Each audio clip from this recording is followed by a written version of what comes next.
Do do do do do do do do do do do do do do. Let me know what I've done wrong when I've known this all along. I go around a time or two just to waste my time with you. Tell me all that you've thrown away. Find out games you don't want to play. You are You are. the only one that needs to know. I'll keep you my dirty Dirty little little secret. secret. Don't tell anyone or you'll be just another regret. Just another regret. Hope that you can keep it. Dirty little secret. Who Who has has to to know? know? That's part of Woo! my Some good my old, was it All American Rejects? yeah. I got this playlist called "Just a Man Trying to Learn How to Swim." I got the All American Rejects, Dirty Low Secret, Boys Like Yeah. Girls, Thunder, Red Jumpsuit Apparatus, Face Down. I got Yellow Card, Only One, Okay. A little Good pop punk. Charlotte, The Anthem. Whoa, Dude, share that playlist, man. Make it public. I'm down to jam to that. that one is a band. Oh, do you know? Did I ever introduce you to the playlist made by this one finance bro? It's called Big Desk Energy. BDE. Yeah, Big Is it Desk. a bunch of like EDM music or what is it like? It's like super chill, mellow EDM music, and it's kind of like it's just stuff like this. Tyler Dank? Okay. Like some trance house Trance Rufus. house, very minimal lyrics, 55 hours. Shit. Yeah, I think I see that. Tyler Dank. Yeah, he started this company called Beehive, and it's like there was a company called Morning Brew, and they grew their newsletter company like crazy. And he was in charge of like scaling like the subscribers. He created the Yeah. software to help increase subscribers, and then basically when Morning Brew got bought out, Tyler goes, "Yo, this is what I did with Morning Brew. I built the whole. We've scaled to like multiple millions newsletter subscribers, and now I'm creating the same exact stuff that we use into a software so that you can scale your newsletter." I was like, "Damn, great pitch!" But they're doing like, I think it's his third year in business, 10 million annual recurring Jeez, that's so good. or And something. then It's yeah, and annual recurring too. recurring, dude. Oh, it's pretty. Yeah, that is predictable You year over don't year. change. You do not change newsletter subscribers. I was just like, damn. Is But he is he planning on keeping Beehive or is he going to like grow it to a certain range and then look to sell it all? I don't know. I haven't like he just comes on to like a couple of podcasts and I'll Okay. like listen to his story and stuff, and it's super funny because Yeah. he's like, "Bro, I just did the shit that didn't scale. I message every single person with a significant newsletter, introduce myself, talk to them, ask for feedback." He's like, "I talked to hundreds of people that had newsletters Hmm. before even launching." I was like, "That guy's a gangster." But there's something coming up. I think it's in May or something. I'm going to be going to a newsletter conference. Let's go. Yeah, they host one in New York City. It's just like a fucking bunch of losers with newsletters, and we're just gonna talk about how to grow one. But Dude, I was these like, guys are like the secret sauce, man. Because I mean, I think it's just, I feel like it's probably a whole nother avenue that you can really like explicitly, kind of pull a bunch of clients from. I know for sure it's definitely one that we don't really kind of optimize as much as we can for sure. I think all we do, our client director sends out one weekly newsletter a week, just kind of touch base and stuff. And I'll kind of take a look at the open rate and everything. But I know there's like people who have like entire crazy workflows on like, hey, like a whole year nurture sequence to really, like reactivate people or and just nurture a bunch of trust. So that's dude, dope, man. I it was funny because we got the Bandit package. Fuck fire. Bandit clothes look great, Hell feel yeah. good, swim skin. Um, we ordered Bandit, and then we get the news. We get a follow up email says Bandit, the origin story. And I was like, oh, this Mm. is these guys know what the fuck they're doing. Like, like you get the package, you open it, then you get to read their origin story, and then you're gonna get some shit dripped out for every 2 weeks or something. And I'm like, fucking smart. Love it. Yeah, I Are love it. they're local to New York, right? That's where they started. Yeah, they started in Greenpoint. So remember where we drank that chill red on that corner? Yes. It's like 3 blocks from there. Yeah, The OG starting yeah. spot. the new stores in the West Village is super nice. It's like Mhm. very high end looking, but the Yeah, old it's school, got the coffee shop connected to it, right? I think. yeah, the one Yeah. in Brooklyn is like a warehouse looking thing. Like it's not like super sleek. It's like very Mhm. industrial chic kind of thing. But Dude, give us an update on your swim lessons, man. yeah, I think this is why you need a coach. Cause I was like, yo, we out here, baby. Like I'm fucking swimming my back and shit. Let's get it. Yeah. And she goes, "Oh, yeah, that's pretty good, but you missed one thing. You're moving really slow. You're not pointing your toes away from you." And I'm like, Mm. "Fuck, you had told me that small ass detail last week." And I started pointing my toes away from me, and lo and behold, I'm fucking swimming faster on my back. And I was just like, man, this is like, it's so valuable to just have someone point out one little thing, and boom, you unlock something. And then now the next shit is like we're swimming on my back. I'm doing this like I pull my hand to my armpit, go into Mhm. abduction, and then like I adduct. The So next kind of thing just is like learning how to like float in the water, tread yeah, water. float, and I do this like weird like arm motion. I can swim backwards, and the next thing I have to learn how to like essentially keep one arm behind my back and like keep kicking. Because I think she's gonna start to teach me how to like do some backstroke shit, but it's crazy. It's humbling for sure, but it's fun, man. Like How many different styles do you think you're gonna end up wanting to learn? probably like 5 or 6 maybe, and then like Yeah. I'm gonna start ripping at the pool because there if all goes well, there is a sprint triathlon in June in the Long Island Sound, so we'll see what the Boy, yeah. let's go. But you might as well send it, you know. And it's in a Long Island Sound, so it's not the water won't be as rough as like if you go into like open water or like Uh-huh. beach or something. I feel like the sound is like more like mellow. Yeah, bro, you're gonna get a tricked out bike and everything, man. Those things can get up there, and you can really deck those suckers out, man. Nah, hell no. I got this fucking $300 fucking third party bike from Amazon and put a moment sticker on it. Okay. Yeah. I was watching it was hilarious. It was like a promotional video for the sprint triathlon, and it's like Mhm. people pulling up to the beach, fucking diving in, people in like these wetsuits, and then you see this random ass dude in like swim trunks, like jumping in. You look like super unathletic. You're just like, yo, what the fuck is everyone doing in these wetsuits? He's just Yeah. in like orange swim trunks. Did he crush it? No, no, he didn't. Dude, he looked like he was not going to crush it. It was Yeah. just the most awkward, out of place thing. But no, swimming is going good, man. I think it's good to just do something that like you're kind of a beginner in again Yeah. and humble the shit out of you, and then you notice like these little nuances. After swimming, I'm gonna try to learn like Spanish. Okay. Get some Spanish. Not because of the halftime show. Not because of the halftime show. Shout out Daniel Gilkey, man, in our group. He's over in Chicago. He dropped this in the winds the other day, but I had no idea my man is this fluent in Spanish. But apparently he had like a lead opt in into one of his ads, and like he could tell that she was Spanish speaking. Yo, And so I he got was it. really, you got it. All right, go Yeah. ahead. You drop it. Smaller win, but I had a discovery call with a new IG follower I picked up from the speaking event last week. I can tell she was struggling to explain her issues, so we switched to Spanish mid call. She instantly felt more comfortable, wanted to book the eval. Need to post some Spanish content. Trying to lean more into that. Hi, Jeez. papi. Yeah, I know. And I saw a video he posted the other day. And it was just him talking in straight Spanish, man. So shout out to that guy, man. That's super really cool to see.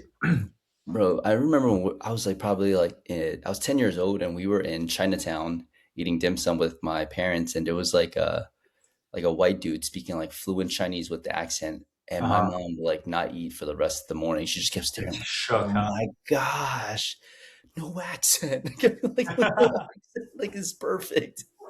It's like freaky. It's insane. But yo, I think learning a second language would be dope. I think it'd be cool because like you guys are like fairly close to Chinatown. There's a really big like Asian population there. But yeah, if you're like fluent like Canto or like Mandarin, like shit, like maybe try testing out some ads in full just like Chinese. Oh no, hell no, no, no, not. It's already competitive out here in New York. It's hard to compete. Yeah, because But then you got to compete with like the acupuncturists. Like, dude, those but communities are tight. I was like debating. I'm like, man, should it be Spanish or French? But I'm like, I'm never gonna be able to practice French. But in New York City, it's like you could practice Spanish every single day. There's so many Spanish speaking people, so I'm excited for that. Hell yeah, man. Oh, I gotta let Oliver in.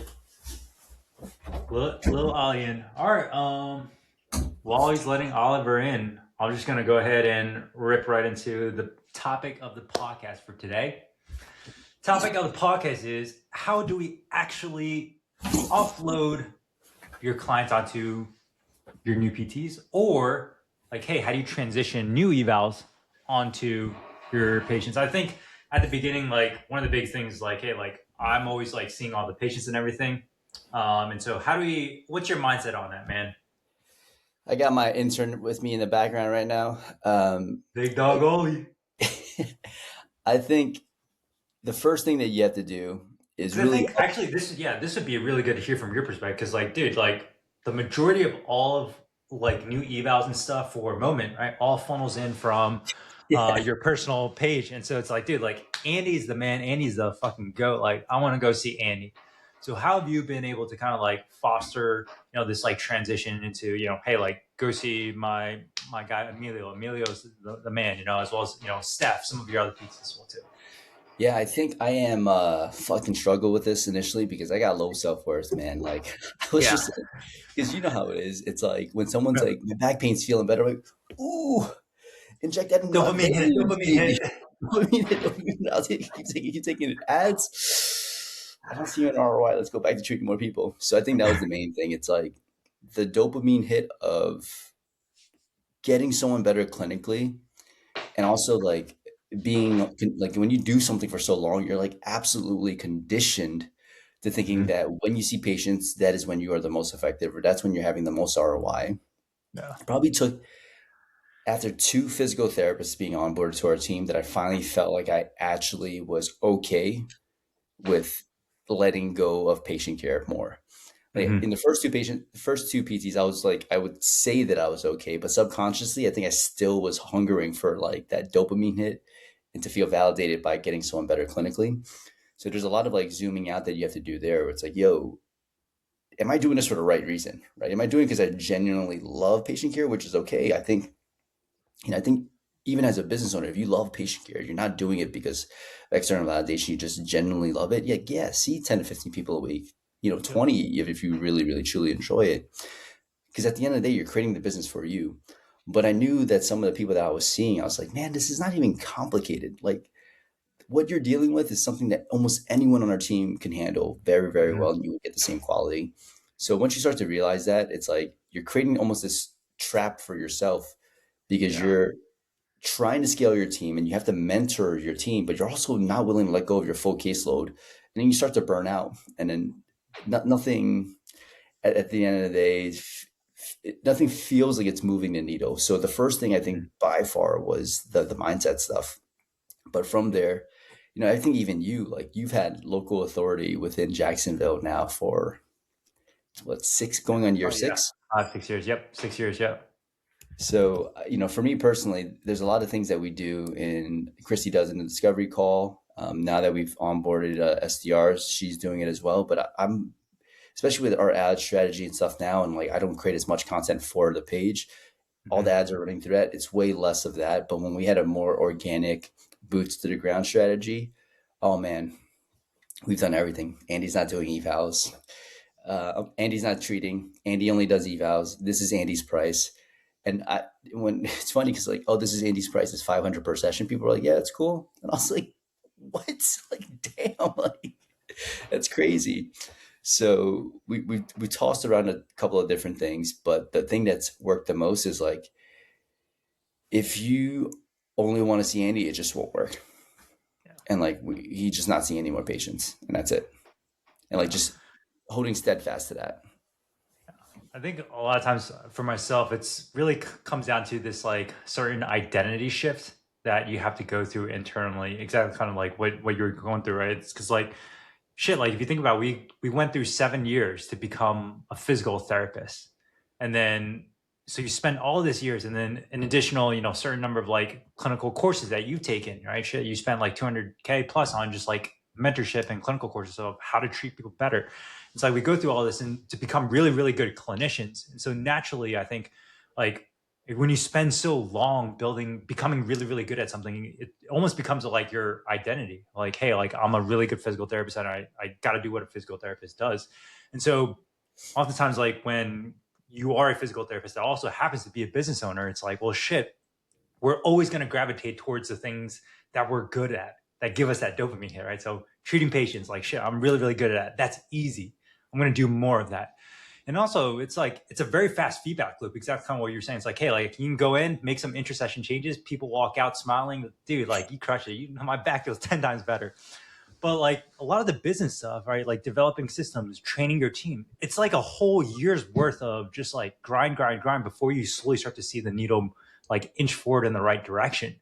And so a lot of times I think it's just because it's so hard and because it's such like a new foreign thing for us, like business owners who are also, physical therapists, clinicians will naturally just shy away from like the shit that's new, the shit that's hard. But in reality, like that is 100% like the main thing that we should be moving forward if the goal is to grow the business. And I think you can definitely like, yeah, like if you like treating, continue to treat. But I think you have to be okay with like, hey, if we're gonna spread all of our marbles into, being a clinician, also like focusing on growing the business, the rate of which you will grow will be much slower. And I don't think there's anything wrong with that, but you just have to be okay with that. It's like the same thing for fitness, right? Like shit, like I'm into like high rocks right now. I'm into like pickleball. I'm into like running.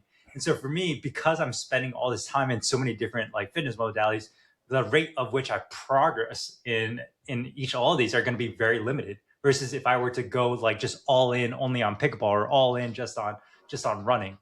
So I don't think there's anything wrong with that. You just have to kind of understand, hey, like if the goal is to grow the business, okay, cool. I probably should focus more time on growing the business. If the goal is to be a really good clinician, just treat clients, then yeah, spend more time with that. But you have to be okay with the business not growing at the rate that you potentially might want it to. So maybe it's just maybe more so kind of managing expectations. But yeah, a lot of it, like for me, these last 2 years, I basically kind of just like made up my mind, like, all right, cool. Like I'm no longer the best clinician on my team. I'm not, and I'm okay with that.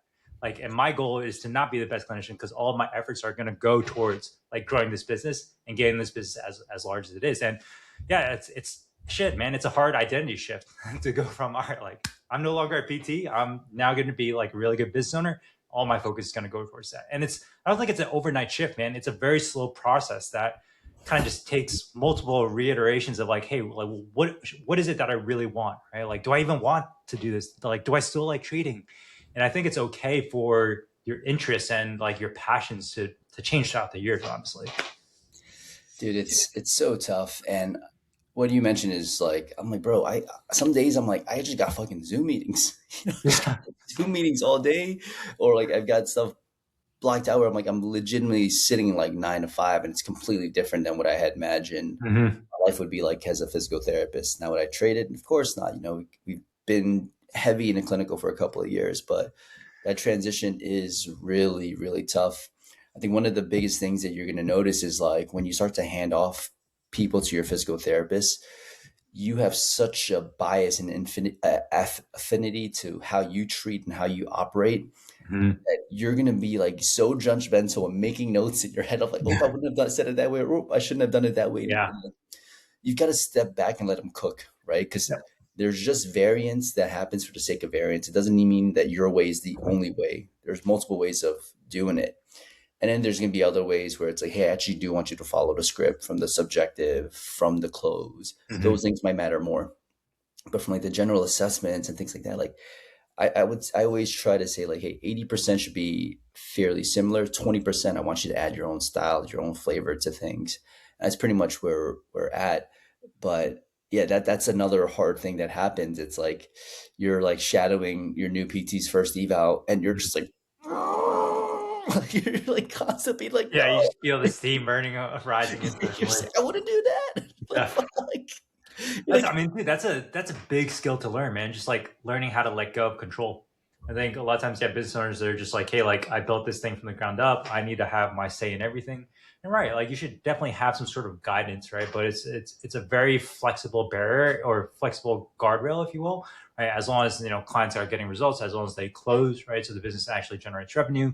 But within that, let people kind of let them cook, right? Like let them have their own flair to it. But yeah, it's definitely not an easy transition to just like let go and trust that hey, the team that you trained is going to be able to like meet your expectations and if anything almost exceed your expectations as well too.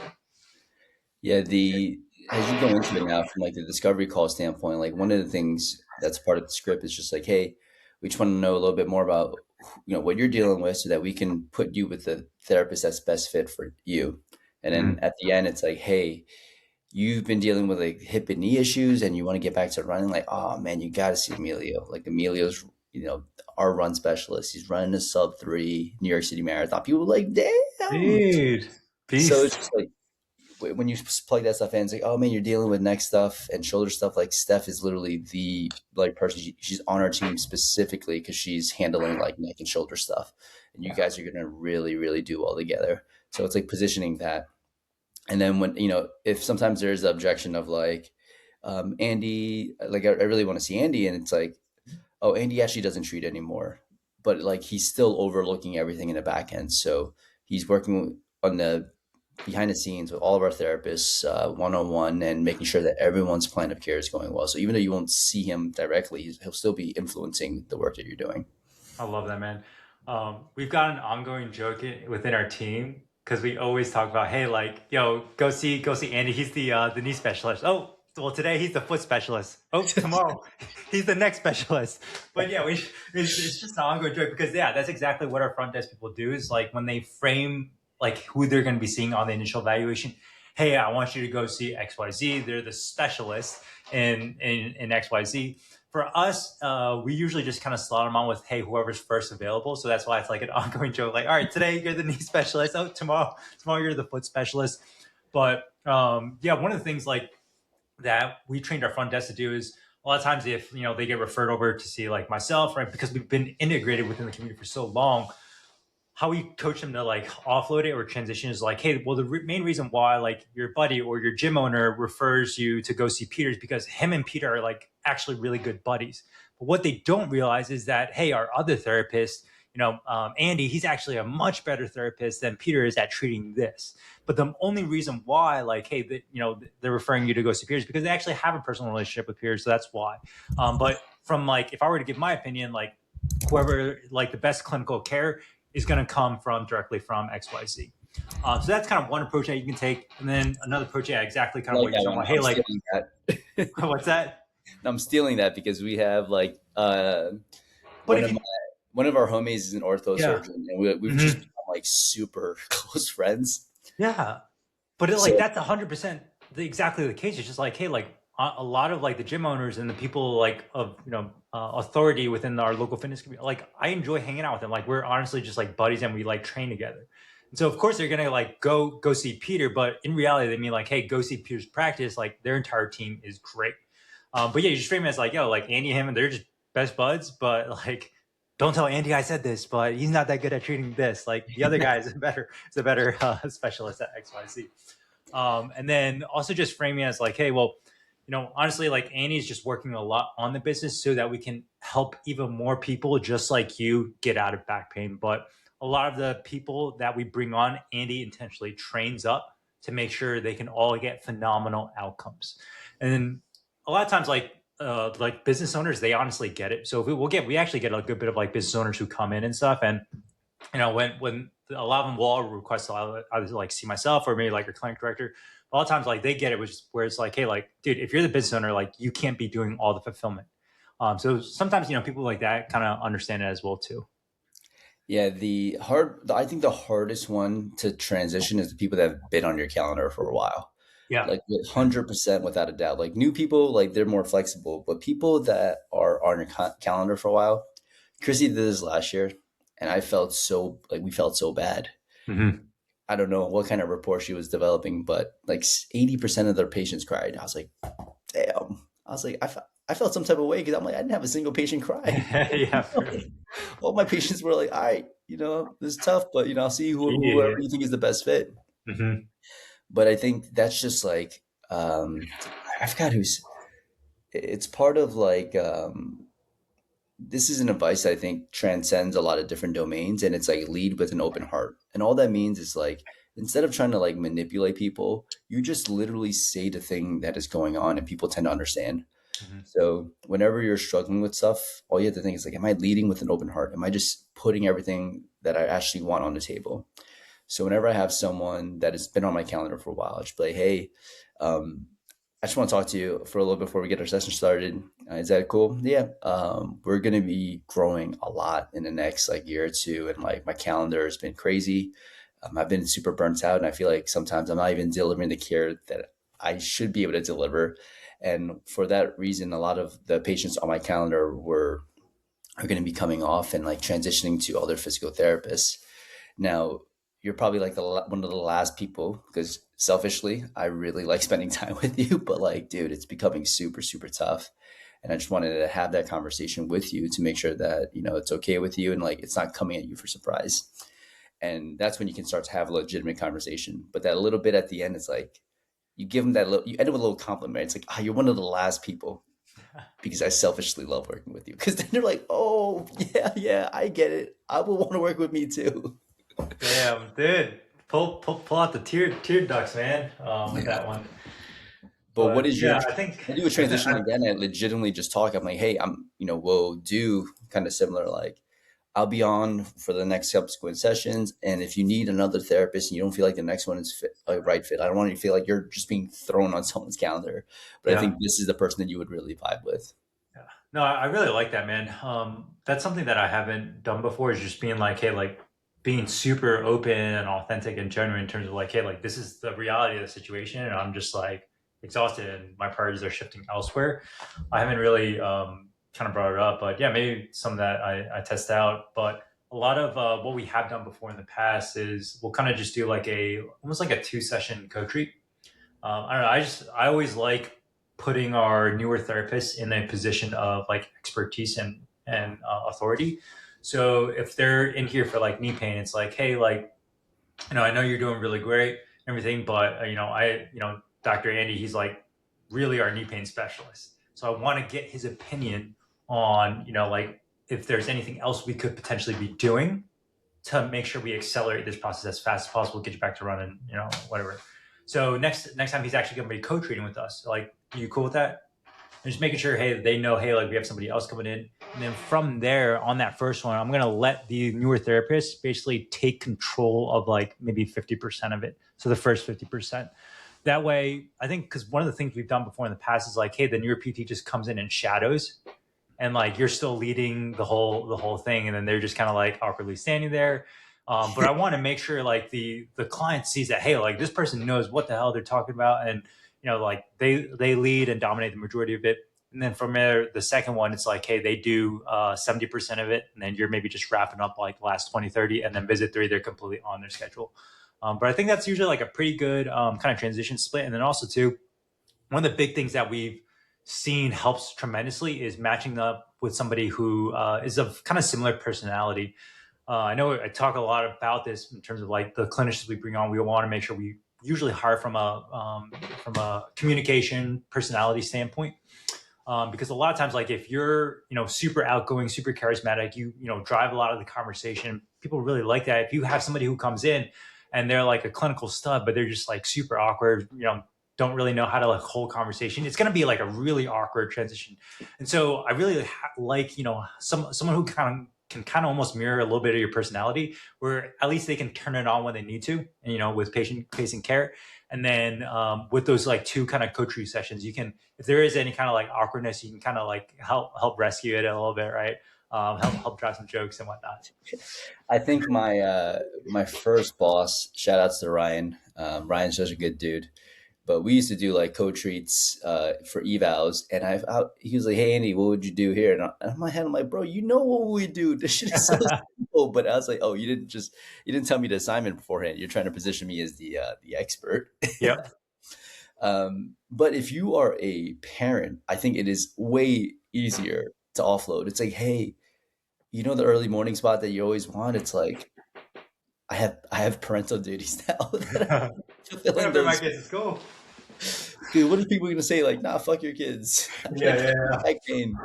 Right? Because I think if you have kids, it's so easy to use them as a scapegoat. Sometimes I think about that sometimes as well. I'm like, man, can't wait to have kids because when the homies ask me to go out on like a Saturday and the night starts at like 11, I'm like, God, kids, I The got kids, the kids. soccer practice tomorrow.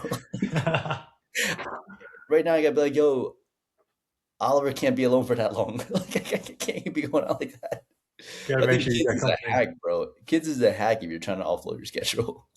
That's so funny, man. Yeah, I think the main thing is just like having an open line of communication with them, making sure hey, like they understand it. You're coming from a place of good intention, and then just framing your PTs up as like the authority and the expert that they're going to continue to get like really good care. I know one of the mistake that I've made in the past, like very early on, I'll just be like, yeah, dude, like I'm gonna have you see like my other PT. My schedule's packed out, so I can't see you. That's Yeah. like definitely not not the way you should frame it. Because then they're like, well, shit. Like, how come? Like I want to see you. Obviously, you're the pro, right? Like, your schedule's full, but it's like now you always want to frame as like, hey, like they're gonna be a much better person to help get you through your entire clinic care, get you back to your XYZ goal. Yeah. Now going full circle moment, right? If we go back to like the newsletter. So if you're writing a newsletter, this is like a fun newsletter you might write. It's like the headline might be like, "Ah, shit, we just committed a robbery," and then someone's gonna click it. It's like, "We just stole this physical therapist from another clinic, and I'm so stoked." Introducing to you XYZ. If you're dealing with these issues, this is like this guy's like wheelhouse. Check out all the Mhm. things that he's been able to do, accomplish. Blah blah blah. Are you looking at book an eval with him? He's been PT longer than XYZ. Blah blah blah. Brings a ton of clinical experience, but you can use the newsletter as a way to position the next hire, right? And we do that every single time. It's like whatever someone is like, whatever their hobbies and interests are, because if you share similar hobbies and interests to someone, you're going to want to work with that person. If they ran Mhm. races, if things in the past, did certifications, all of those things work. But man, I gotta change the headline for the next one. Be like, oh, we robbed this fucking clinic from their We best PT. robbed Yeah, hardcore robbed, and I think a lot of times in our own heads we always think that patients or clients are going to push back. But in reality, like they're always like they get it, man, and they're oftentimes more than willing to move on to another clinician schedule.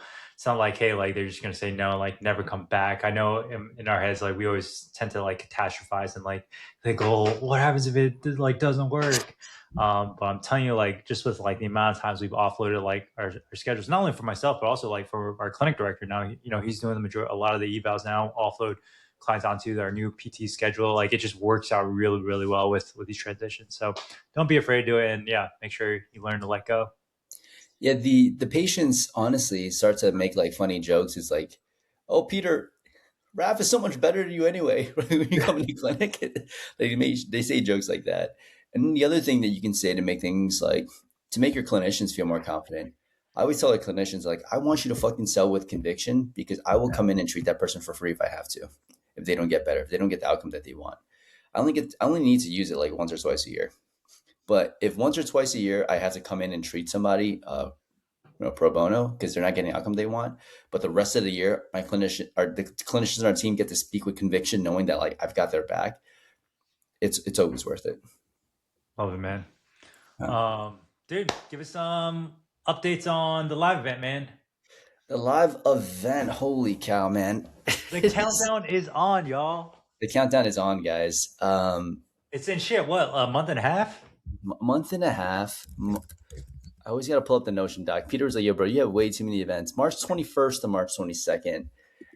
We just got a few more hotel rooms within the space, Yeah, we but we sold out the hotel room, guys. oh, Like, yeah, Chris was like on we, his we weren't lying when like, hey, this shit's gonna fill up. But yeah, yeah, it's we got a few packed more up. hotel rooms, and they're definitely more on the nicer side of the hotel rooms within the hotel because they're like we don't have any more like the regular rooms.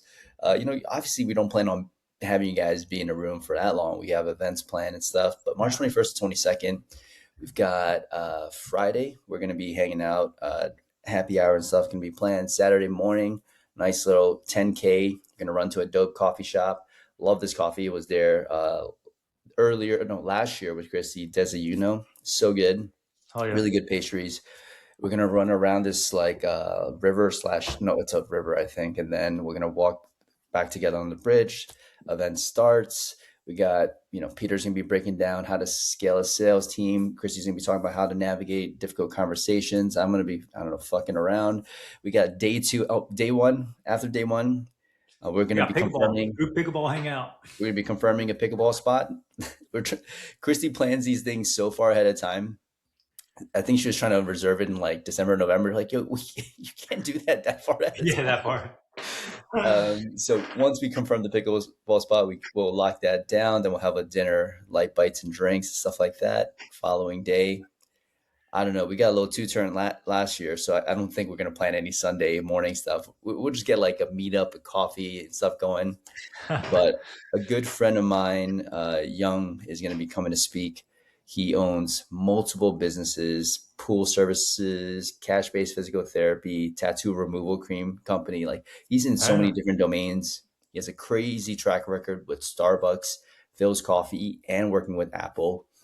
But he scaled multiple businesses to over seven figures, an absolute savage of a human being when it comes to like just like business operations and systems. I'm super excited for him to chat, and we got lots of like time in between these talks so that people can network and chat with one another. And with Young, especially, we left a little bit more time there. We'll have more things on like productivity, sales. We'll be creating ads with you guys live, which will be super, super sick.